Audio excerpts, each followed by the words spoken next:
Hello, and welcome back to the Pitlane Collective Podcast. There is no race this week, so this is a special Cooldown lap episode. What a bummer. I like that name. Who came up with that? This guy.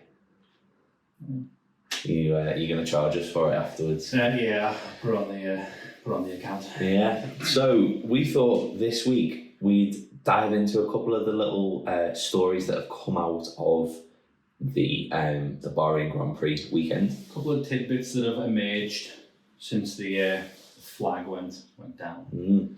We've also a little sort of behind the scenes on this podcast. We've updated our audio, so hopefully you guys, in comparison to the last episode, hopefully you can hear us a bit better. And we also look like we know what we're doing. Yeah, which is totally not the case. But so the Bahrain Grand Prix and the stories that have come out of it. The main one got to be Mercedes, isn't it? There seems to be a big old, well, you might say, horrific trauma that have come out of Mercedes. It's like it's blowing up. Everyone's losing their minds. Yeah. And Toto Wolff and Lewis Hamilton seem to be at the very, well, they're the ones shouting the loudest. The epicenter of it. Yeah, so the first one majorly is that Hamilton has basically come out and said that the team didn't listen to him about the car, which is quite a big accusation. It's quite damning. It's different because you used to see in Mercedes all, we're one, we're a team. And that's the first sign to me that a crack is showing and someone wants to play the blame game. Yeah. I haven't seen where his quote came from.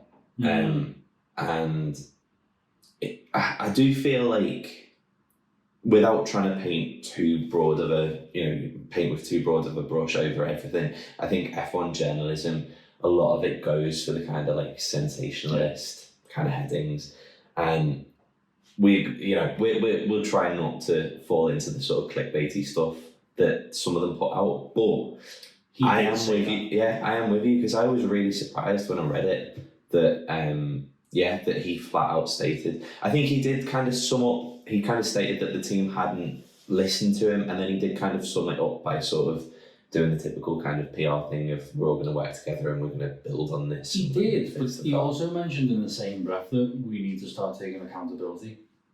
Again, that seems to me like we need to start pointing some fingers at whose fault these issues were. Yeah.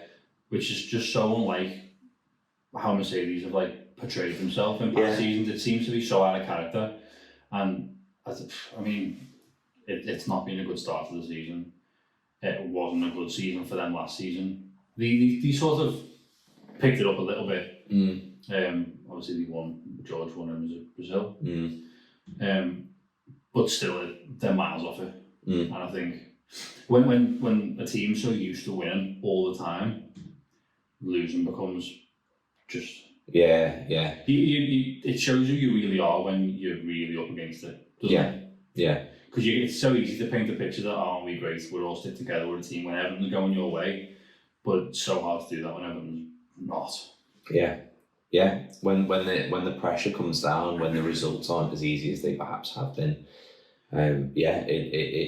it's interesting to see, because I think this is obviously the second year that Mercedes have now been struggling, and I think that while they might have started this year sort of in a slightly better position than they did last year, there's a force to be reckoned with Aston. They kind of cemented themselves comfortably as the third fastest team last year.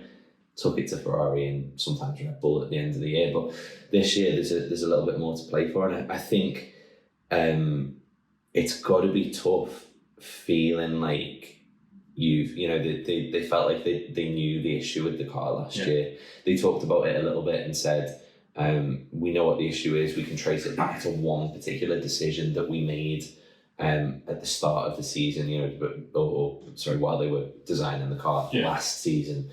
And then they said that they couldn't fix it with the cost cap. They just couldn't fix it. So now to go through the winter, knowing that, presumably redesigning the whole car to sort of, take that into account, and still not look good. Yeah, it's not a great situation to find yourself in, and I think there is some head scratching going on. Yeah, because I think if we take it back to when issues really started. It was the change in the regulations. rules and the regulations. They're the ones that seem to really struggle with that the most. Obviously, if we go back to the start of last season, there was the major porpoising, the Madison, and the radical thing that was different with the car was the side pod. They sort of went, everyone kind of followed the same-ish trajectory on what they thought the side pod should be like. Mercedes went the whole other way, and it was kind of like, well, it's either going to be amazing and they've really found something here, or they've absolutely messed it up. And it was that one. And it's not, you know, are they now kind of pushing themselves down a bit of a dead end because they've kept the same sort of aero concept, car concept? So I guess like you've got like Ferrari have got their kind of like car concept, and Red Bull have got one, and then with the baby baths and with the tubs in the side and stuff. And then Red Bull have got their concept, and a lot of the other sort of lower teams have kind of filtered one way or another a little bit. Aston have got something different slightly, but they're all following a similar thing. Interesting, a lot more cars this year start to look like last year's Red Bull. Wonder why. But then you've got Mercedes just off over here somewhere with a completely different car. It's like they've gone, they've done it right, but we're not going to admit that. They really threw their toys out there. No, it's got to work. Our way will work. But interestingly, Toto Wolff has come out and said post-race that radical changes will come to the car sooner rather than later. Again, I don't know how fast radical changes can be implemented in mid-season, or not even mid-season, but does he mean at the end of the season? He didn't really elaborate. I think that they have got a big package coming for Baku.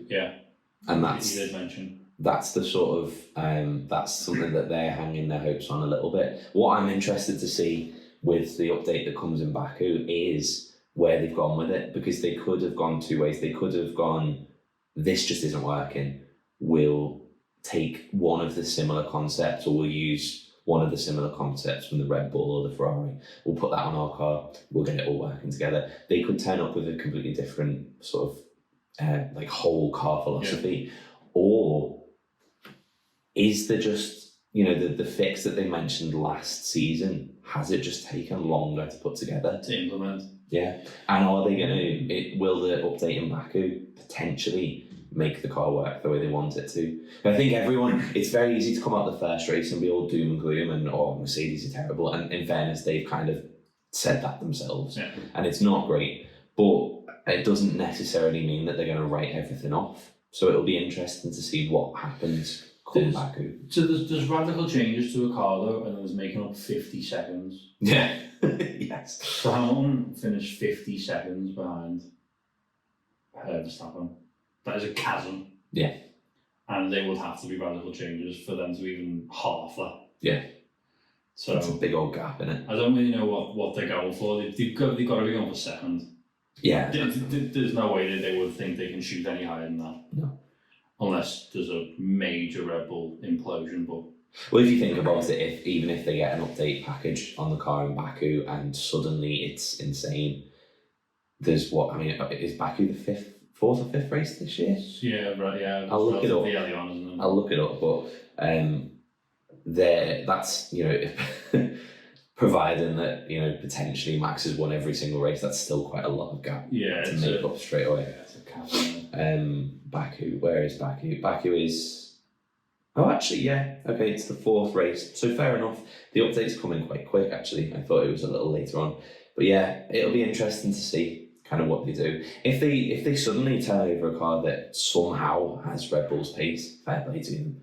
But would you bank on that? No, it's not sounding like it, is it? I think last year I would have. If this was the situation last year, I would have, because I think I had rooting against Mercedes for the entire time they've been dominating. I think I had the trauma of they're just so good that they will find a way to win it. And I think last year when it was, you know, they were down the bottom, I was like, well, yeah, but come on, like two races from now, they'll be back up at the front. The thing is that I think there's a trap to fall in with that way of thinking. Yeah. Because it happens in football all the time. So things just go through, it just cycles, no one stays at the top forever. Yeah. But there's a thing going on, this is not a football podcast, but I think it's quite a good correlation between the two things. Is Everton at the minute are fighting relegation. But everyone's like, they're Everton. They can't go down. They're well too good to go down. And I think it's a similar thing with Mercedes. It's like, it's Mercedes. They're too good not to be one of the top two constructors. They're too good not to be winning championship. But I think, and maybe if this issue with them doesn't resolve itself in the next year or so, you're still going to have that, but they're just going to become another team who were once dead good. Yeah, and it will become another McLaren. Yeah, it'll happen with Red Bull as well. Everyone will have their day, and there'll become a time when Red Bull struggle and it might swap over, but it's maybe just not Mercedes' time, and it's one of them. It's going to be there's going to be a lot of pressure on that race weekend if they are bringing the update to Baku. Going to be a lot of pressure on that because, as you say, yeah, but also if it doesn't work, where'd you go? What's the future of Mercedes from there? Because if it doesn't work, or it doesn't get them any closer to Red Bull, or Red Bull just turn the tap on a bit more because they've got pace in hand, well, where do they go? They apparently have got pace in hand. Yeah, because he was being told to slow down. So that 50 seconds is going to become a minute. Exactly. And then it's just. But it's funny you should mention where's the future of Mercedes, because I actually wanted to get on to where's the future of Hamilton if this continues. Can you see him staying on? I don't see what he has to gain from it. He's done everything. He's one of the most successful drivers ever in the sport, one of the best to do it, if not the best to do it. Does he really want to be just lingering around? Yeah. I was thinking, it's funny you mentioned that. I was thinking about this earlier this week, actually. I was trying to think, where could he potentially go if Mercedes don't? Do you think he would consider going somewhere else over retiring? No, that was where I got stuck, because I feel like he's been with first McLaren and then Mercedes for so long. He's always driven a Mercedes engine car for his entire Formula 1 career. He's got so much loyalty built into that team. Which is fair enough. Yeah, totally and fully deserved. I can't see him then just abandoning ship and going somewhere else. I think realistically he could. I do think that if he knocked on the door of Red Bull and said, I'd like to pair up with Verstappen, I think that would be an insane partnership. But I feel like Red Bull would have to consider that, just because all eyes would be on the team, and it would make it an insane, I don't know whether they would consider it or not, because I don't know whether they would have to consider it. I don't know whether they do it, but they would have to consider it. Same with, I think if you knocked on the doors of Ferrari, I don't think it would make sense to go to Ferrari because they're not really that much closer than Mercedes. Yeah, but I just can't see Hamilton doing that. I think he spent 2021 battling so hard against Red Bull. There was some real animosity there. It probably took a lot out of him. Passion-wise, maybe. I know he put on the front with no, I'm actually more ready to fight, but a disappointment like that, in the manner that it happened, gotta take a lot out of you. So would you then go to the team that you lost to? No. I could never see him doing that. I think he would retire before. So yeah. Which then... It's Hamilton, or it's Mercedes or bust, isn't it? Which then opens up a seat. It does. And it's got to have Lando Norris's name on it. Yeah. If there's any wiggle room in that McLaren contract, it's got to have his name on it. Yeah, 100%. But then again, I suppose, McLaren, they're a whole different. Their race weekend was just an abomination. He wouldn't be able to refuse the seat at Mercedes, but I feel like it'd be kind of like a George Russell. Oh my God, I'm going to Mercedes. This is going to be amazing. And then the team just imploding, and there's fire everywhere, and things are blowing up, and people are running around throwing papers and screaming. Toto Wolff breaking headphones. But yeah, it's interesting, isn't it? Because on the first episode of this, I said, would this be Lando's last season at McLaren? And I think if all that falls into place, probably. Yeah, it could be. It depends. I guess it depends how long Lewis wants to give it. I think he's definitely, the team have come out and said that they're aiming for his 8th championship. He's obviously aiming for his 8th championship. is like, can Mercedes produce a car that will get him there? And I think a few things would have to soon? happen. They would have to produce a car that can get him there, but also Red Bull would have to fall off a cliff. And I think the thing of both of them happening. Yeah. How soon? How soon can it happen? happen? And how many seasons does he give it before he just goes, do you know what? Well, it's a similar situation to Lando, isn't it? He's got so much loyalty to the team, but it's like, how much longer do I? Yeah. Like, they're both, well, Hamilton is a winner. Yeah. And I don't think he's going to be happy spending 2 years in the doldrums with them. He doesn't need it either. No. He's so decorated and...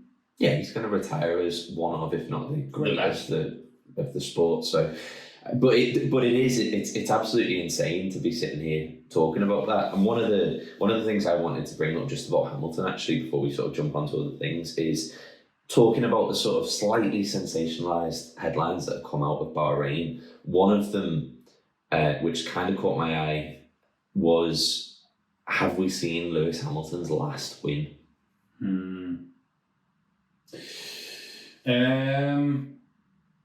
Yes. Do you think we have? Yeah. Wow. Because I am going to stick with it that this will be his last season. Yeah. That's interesting. And I don't think he's going to go to Red Bull. And if he did go to another team, I don't think any other team will be. I mean, there is other teams capable of winning races. That's not what I'm saying, but no. What I'm saying is, we have. Yeah. I think it's going to be fascinating. In my opinion, it's all going to tie down to this update that they bring, this updated car that they bring. And I think I think if it doesn't work, I could see him maybe doing one more season and then potentially calling it. But I believe he's at contract negotiation time this year anyway. This is his last contracted year, as far as I'm aware. So I say no. I mean, I say we have seen the last one. I think it's capable of doing it. He's capable of doing it, and the car isn't, but he is.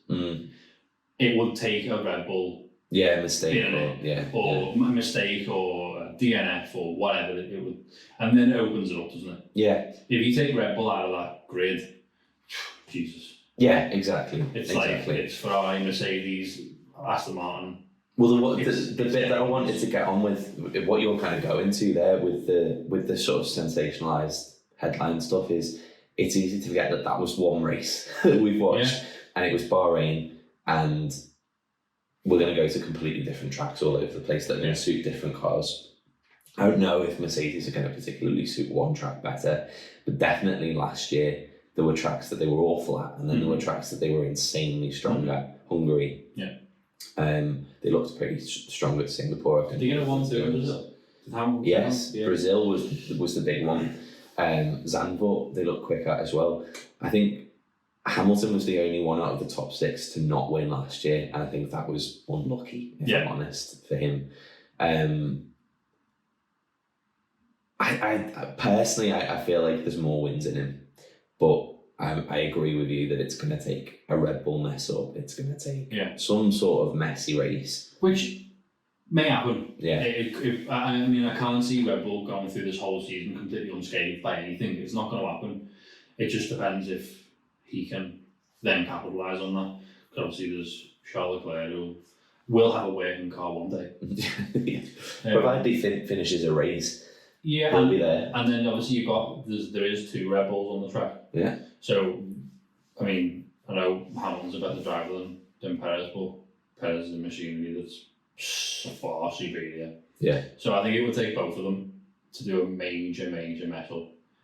And then like we've seen in Brazil, he's also got to then beat Russell. And potentially Alonso and Stroll now as well. So definitely Alonso and Stroll.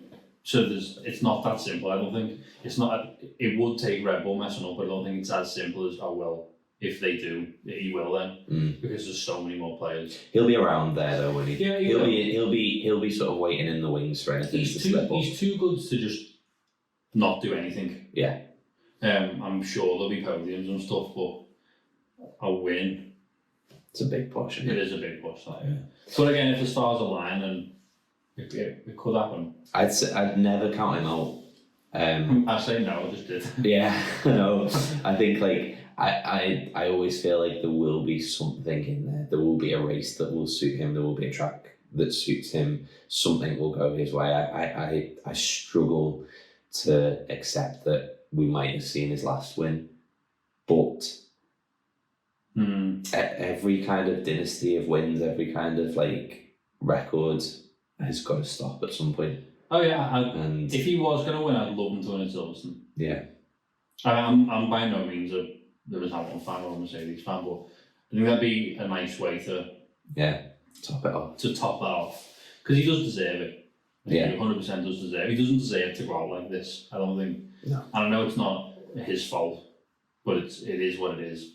But if there was one more win in him, I'd love to see it.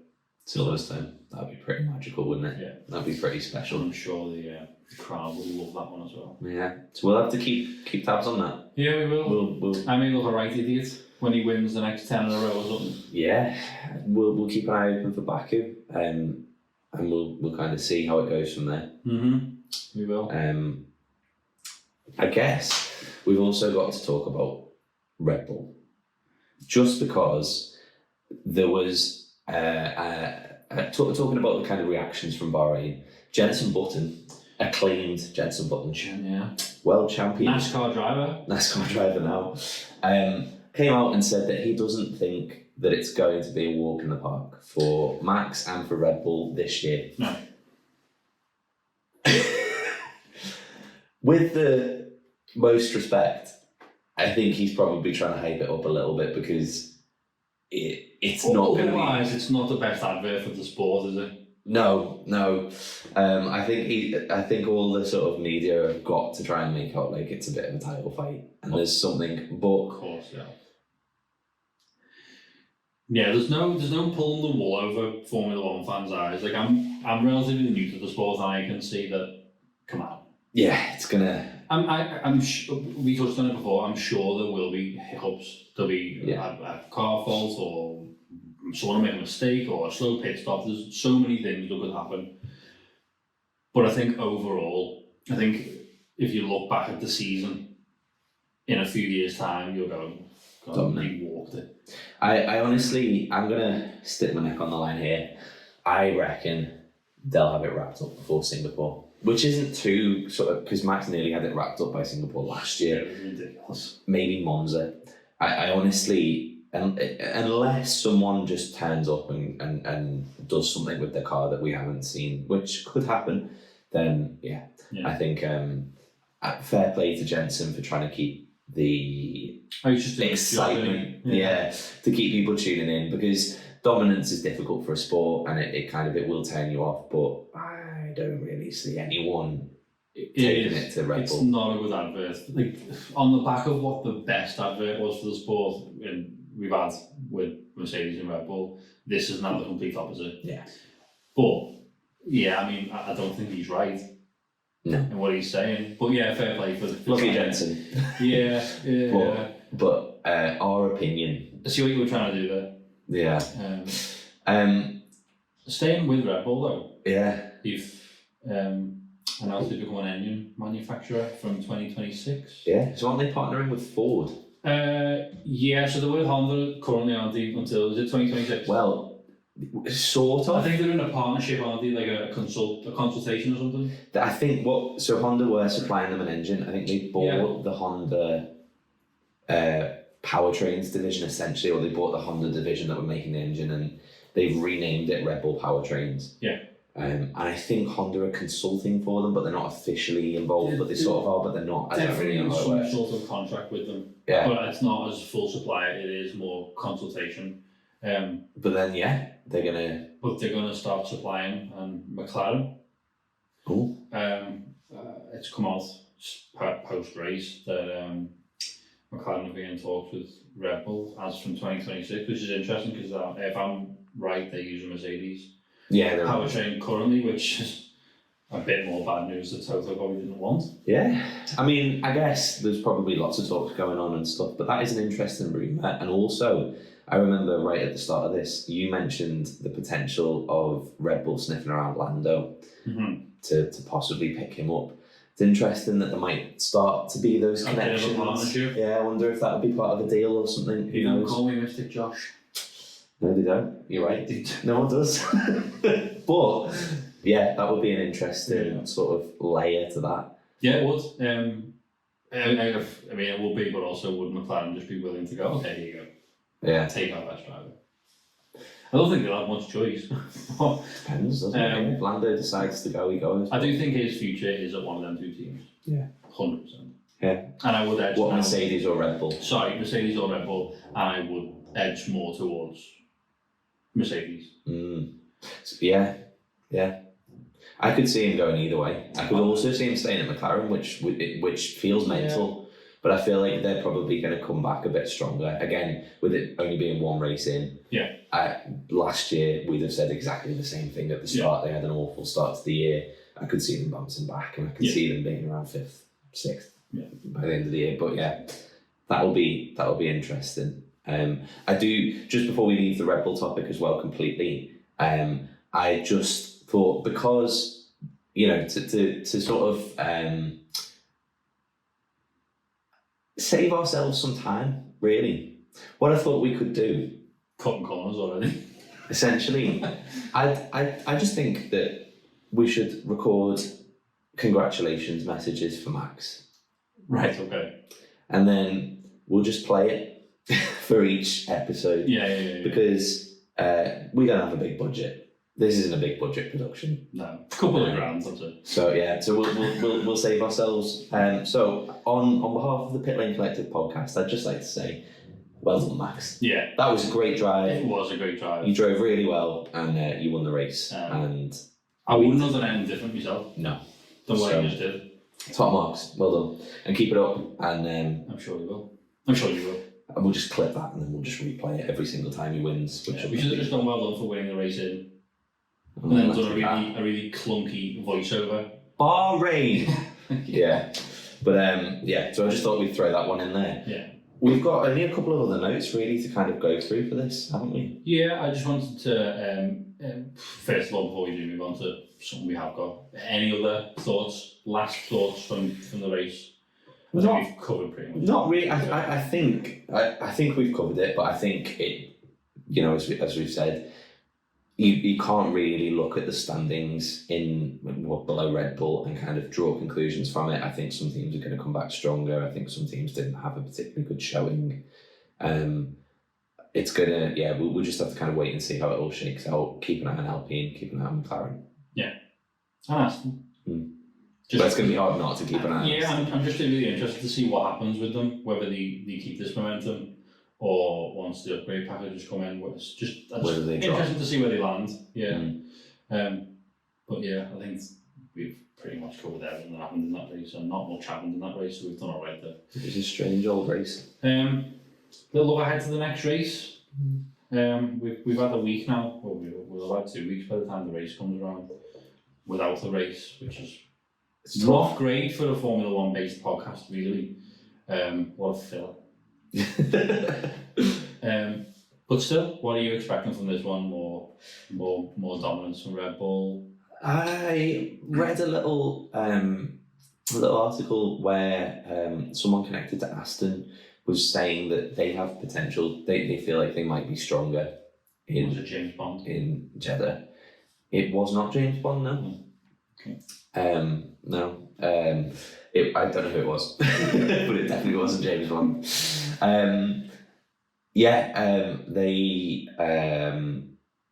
They reckon that they might be quite strong just because it's a high speed track, and they thought that they were quite good in high speed. So it is a fast car. It's quite quick. It's pretty quick. It's quite quick. So we'll watch out for that. No, I haven't really got any predictions. I'm just excited to see. Oh, I was going to put you on the spot then to take the podium. Go on then. Go on. Well, shock horror, I'm going to put Max as the winner. Insert congratulations clip. There we go. Yeah. And then it's Perez. Yeah. I'm so boring. I don't know. I feel like I'm going to predict the exact same podium that we saw in Bahrain. I feel like that is genuinely where I'm going. I feel like. I don't think Charles Leclerc will ever say that. if his car can finish the race. No, I feel like Ferrari will probably put him on wet tyres. Yeah. Just cause, like, you know, I don't know. Genuinely, I think that Aston will be stronger. Fair enough. Just because of one thing I potentially read. No, I just have a feeling. I think that they were stronger in Bahrain, and yeah, I think that they look quite strong. The passes that Alonso was making in areas that you wouldn't expect passes to happen. I feel like there's so much grip in that car. I don't think he made it look easy, didn't he? Yeah, he did. I don't think Jeddah's a particularly high tyre wear track. Could be way off there, but I don't think it is. So it'll be interesting to see what he does. Track. But you've got Alonso. Yeah. So my podium, calling it now with no evidence, just purely sort of seat in my pants, is Verstappen, Perez, Alonso. How about yours? Mine would be the same, except I would push Charles Leclerc in third. Ooh, okay, that's interesting. Alonso in fourth. It's gonna kind of. Should we do a top 5? Just because I feel like if we do a prediction, we're basically the prediction is who's going to finish third. Yeah. Okay. So let's add Max, Checo, Charles Leclerc, Fernando Alonso, and I'm going to go with in fifth, Hamilton. Wow. Okay. Yeah, I'm with you on that. I'm going to go Max, Perez, Alonso, Leclerc, Sainz. Nice. We will see. It's only a week to wait now. And to be honest, we might watch practice and then we're well off. Lando will win it by 20 seconds. But comment wherever we've posted this. Please comment and let us know what your thoughts are on the top 5. Or how long do you think we've been on anything we've said? Or how far off we are, yeah. Because we haven't got a clue. No. We might look like we do, but I promise you we don't. We just pull quotes out of nowhere. We make stuff up. I've just got Sky Sports open. I'm just reading. This isn't on. So so let us know what you think, and I guess we'll leave it there. That's a pod. Yeah, it is. That's a pod, I think. We'll catch you next time for the Saudi Arabian Grand Prix. Look forward to it. See ya.